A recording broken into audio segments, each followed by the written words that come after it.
Many youth and adults across the country are gathering information on resources for young people. Hi, my name is Colin Sayers, and I'm a youth mapper from Baltimore City. And I'm here today to navigate you through a brief description of a project.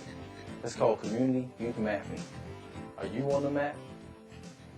Community YouthMapping provides opportunities for young people to prove what we've known all along, that young people are very concerned about and committed to both the healthy development of themselves and the communities in which they live.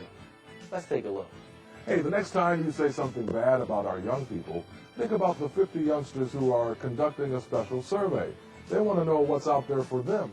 They need a place to connect, so a place to just be with each other, and they're not learning anything, they're not supposed to be doing anything. It's just a place to go and relax. When I went to the car wash and I asked them did they deal with youth, children, or adults, and they said they deal with youth because they say they give any poor person or homeless person a try. There might be some programs there or services if they're having like problems at home or anything, or need help with homework, they could just always go there and just get help and feel better about themselves. Like more youth centers, like for teen pregnancy, if they need to go somewhere and talk, or places for recreation for youth. What we're trying to do is find youth resources from a youth perspective. It's happening in 22 other cities nationwide. When we map our communities, we are basically looking for places to go, opportunities, and things to do.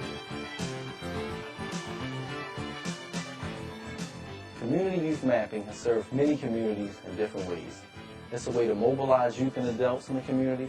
It's a way for communities to identify underserved neighborhoods and advocate for additional resources. It's a way for the public, private, and nonprofit sectors to collaborate in a meaningful process. It's a way for young people to gain skills about interview protocol, data gathering, and data analysis, and conflict resolution. It's a way of gaining greater awareness of the resources that currently exist in our communities. Community youth mapping gets young people involved as major stakeholders in their community, but also requires accountable support and collaboration of additional stakeholders. Young people, called mappers, go through a 2-day training to prepare for community youth mapping. While participating in the training, young people develop a stronger bond with each other through the various exercises and lessons. This training covers issues such as world of work, conflict resolution, oral and written communication, and interpersonal relations. Through the team building and life skills development gained in the training, young people are prepared for the challenges and triumphs they will face during the community youth mapping process. Youth and adults in some communities have also been trained to become trainers of the process. One of the most important pieces of the process is the feeling we get when we go somewhere we have identified as a resource for young people, children, or families. It is very useful for us to record our impressions on a survey.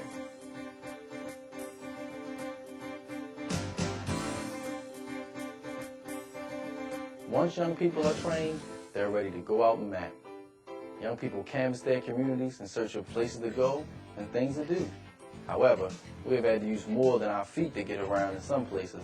A mixture of urban, suburban, and rural cities have done community youth mapping, and transportation is always an issue. Mappers have utilized public, donated, and personal modes of transport to get to places that were out of walking distance. At the end of each mapping day, young people sit down with a field supervisor or project coordinator. We call this a debriefing. The primary purpose of a debriefing is to make sure that the surveys that are collected are accurate, legible, and complete. Young people and adults also work on ways of analyzing and presenting the data that we collected. We look for general offerings and gaps in available resources.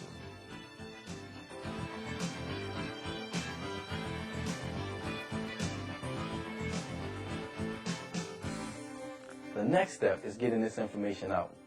People have been working to get this information out into the larger community through kiosks, web pages, and the Youth Line. The Youth Line is an information sharing phone line staffed by youth and adults. San Francisco, Boston, and New York currently have youth lines up. Let's take a look at the original youth line in New York City. Close up now, keeping children out of harm's way. Tonight, teenage years can be rough sledding for young people. Often it can seem that there's just nowhere for them to turn for help.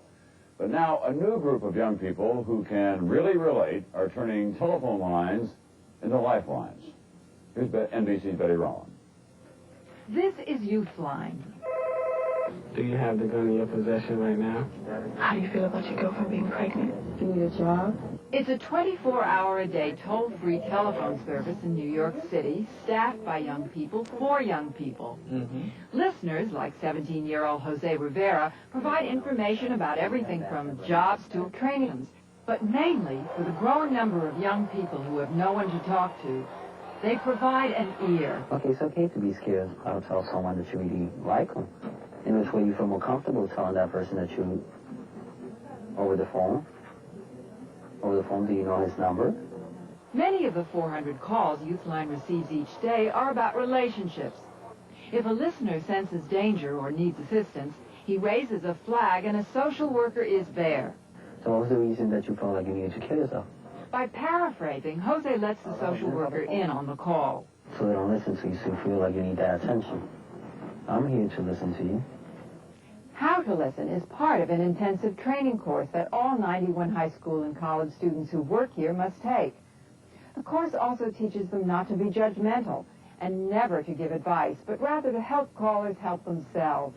I could give you a place that might help you find a job. Sometimes the caller just wants to know where something is, like an employment agency or a doctor. Okay, right now I'm going to do a search in your area, and hopefully we can find something for you. Youthline's computer database listing 10,000 resources was gathered block by block and compiled on a grid by the young people themselves.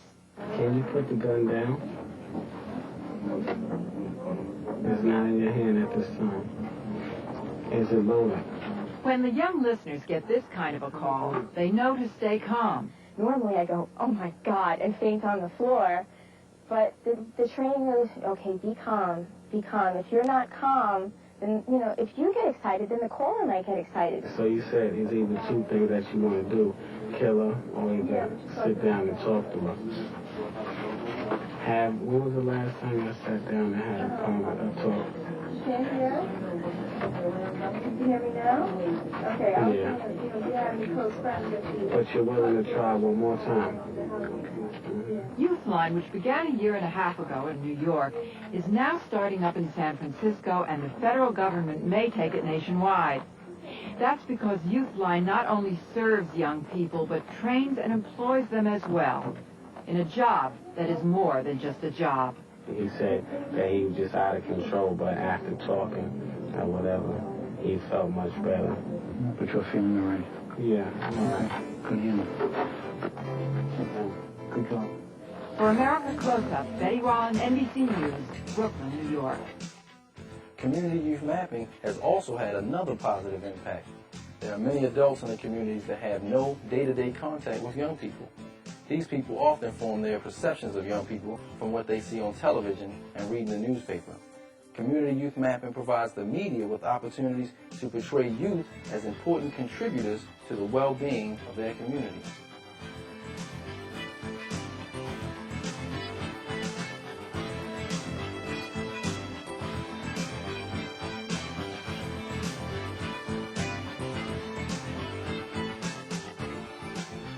The young mappers will give their surveys to area youth-serving agencies, and they'll be wiser for it.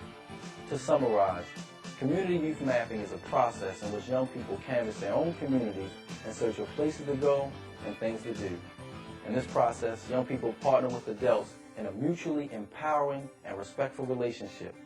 This relationship provides young people with opportunity for skill development and meaningful involvement in a community-building process. Community Youth Mapping is a great developmental project for young people that benefits the entire community. So, are you ready to get on the map?